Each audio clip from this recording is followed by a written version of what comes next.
Hello friends, Albert Einstein world top most genius scientist में एक है। आम इंसान जो सोच नहीं सकते थे, सर आइंस्टाइन के लिए वो बाई हाथ का खेल था। जिस इक्वेशन को समझने में आम लोगों को पेन, पेपर और टाइम की जरूरत होते थे, उस इक्वेशन को आइंस्टाइन दिमाग से ही कैलकुलेट कर सकते थे। आइंस्टाइन एक फिजिसिस्ट थे। उन्होंने general theory of relativity E=mc² और फोटो इलेक्ट्रिक लॉज के जरिए पूरे दुनिया को हैरान कर दिया था। फोटो इलेक्ट्रिक लॉज के वजह से उनको नोबेल प्राइज से सम्मानित किया गया था। उनके सोचने की और एनालिसिस करने की तरीका दूसरे आम इंसान से अलग थे, जिसके बारे में आम लोगों के साथ साथ आइंस्टाइन को भी पता था। इसलिए वो चाहते थे कि मरने के बाद उनके शरीर के किसी भी अंग पर रिसर्च ना करा जाए, बल्कि बॉडी को जला दिया जाए। बट वही हुआ जिसका आइंस्टाइन को डर था। 18 अप्रैल 1955 आइंस्टाइन डेथ कर जाते हैं प्रिंसटन हॉस्पिटल में। ऑटोप्सी के वक्त डॉक्टर थॉमस हार्वे ने चुपके से आइंस्टाइन की ब्रेन को चुरा लिया और टिफिन बॉक्स में डालकर घर ले आए, क्योंकि उनको ये जानने की क्यूरियोसिटी थी कि दुनिया की सबसे ज्यादा जीनियस इंसान के दिमाग में एक्चुअली है क्या। चुराने के बाद उनके साथ जो हुआ, साथ ही साथ ब्रेन के एक्सपेरिमेंट के बाद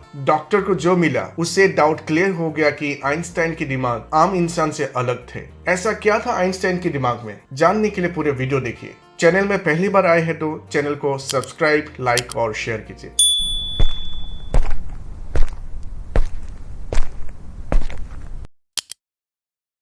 ब्रेन चुराने की न्यूज जब हॉस्पिटल को पता चला तो डॉक्टर थॉमस को अपनी जॉब से हाथ धोना पड़ा। डॉक्टर थॉमस ने ऑलरेडी ब्रेन को प्रिजर्व करके रखा था। अब जरूरत है आइंस्टाइन की फैमिली की अप्रूवल, ताकि ब्रेन के ऊपर रिसर्च कर पाए। जैसे तैसे करके आइंस्टाइन के बेटे हंस एल्बर्ट से अप्रूवल मिल जाते हैं। डॉक्टर थॉमस हार्वे एक पैथोलॉजिस्ट थे और उनको केवल पोस्टमार्टम करना ही आते थे। जॉब खोने के बाद डॉक्टर थॉमस आइंस्टाइन की ब्रेन जो प्रिजर्व करके रखा था, उसे लेकर पेंसिल्वेनिया के शहर फिलाडेल्फिया चले गए थे। वहां ब्रेन के कुछ तस्वीर लिए और ब्रेन को 240 टुकड़ों में काटकर अलग अलग जार में प्रिजर्व किया। मेडिकल लाइसेंस सस्पेंड होने के बाद प्रिजर्व ब्रेन को साथ लेकर अलग अलग शहर में अलग अलग जॉब करने लगे। समय गुजरता चला गया। ब्रेन चुराने के 20 साल बाद डॉक्टर थॉमस डिसाइड करते हैं कि ब्रेन के टुकड़े को अलग अलग रिनोन न्यूरोपैथोलॉजिस्ट के पास भेजने की, ताकि ब्रेन के ऊपर रिसर्च हो सके। 30 साल बाद 1985 को पहली बार आइंस्टाइन की ब्रेन के ऊपर स्टडी पब्लिश होते हैं और आगे 28 साल तक ये स्टडी पब्लिश कंटिन्यू रहते हैं। स्टडी के जरिए पता चला कि आइंस्टाइन की दिमाग आम इंसान से काफी अलग था।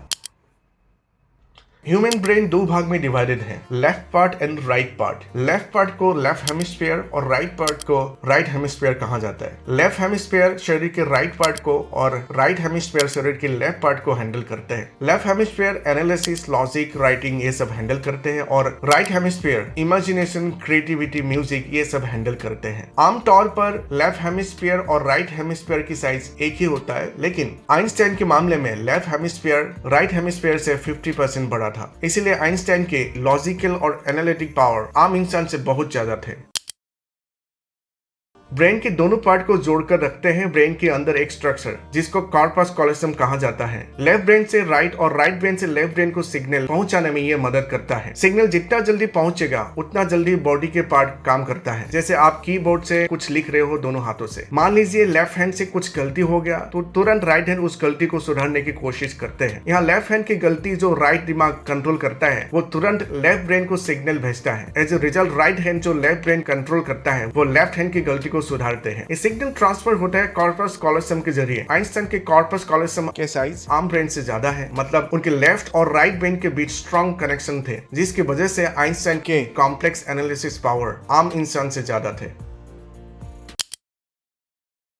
आइंस्टाइन के दिमाग को जब वजन किया गया था, तब पता चला कि दिमाग के वजन 1230 ग्राम थे, जो आम इंसान के दिमाग के वजन से कम थे। आम इंसान के दिमाग के वजन 1400 ग्राम होता है। भले ही वजन कम थे, लेकिन ब्रेन की जो लाइनिंग थे वो आम ब्रेन से पतले थे, मतलब पैटर्न अलग थे, जिसकी वजह से न्यूरॉन की फ्लो काफी बेहतर था। यही रीजन था आइंस्टाइन के मैथमेटिकल कैलकुलेशन पावर काफी बेहतर थे और वो बिना pen paper complex mathematical problem दिमाग से ही सोल्व कर पाते थे। आइंस्टाइन के दिमाग में ग्लियल सेल्स की मात्रा ज्यादा थे। ग्लियल सेल वो सेल है जो न्यूरॉन को प्रोटेक्ट करते हैं, साथ ही साथ ऑक्सीजन और न्यूट्रिएंट्स प्रोवाइड करते हैं। ग्लियल सेल ज्यादा होने की वजह से न्यूरॉन के बीच सिनेप्टिक कनेक्शन मजबूत थे और साथ ही साथ न्यूरोप्लास्टिसिटी और न्यूरोजेनेसिस एबिलिटी ज्यादा थे। यही एक और रीजन जो आइंस्टाइन के दिमाग को दूसरों से अलग करते हैं।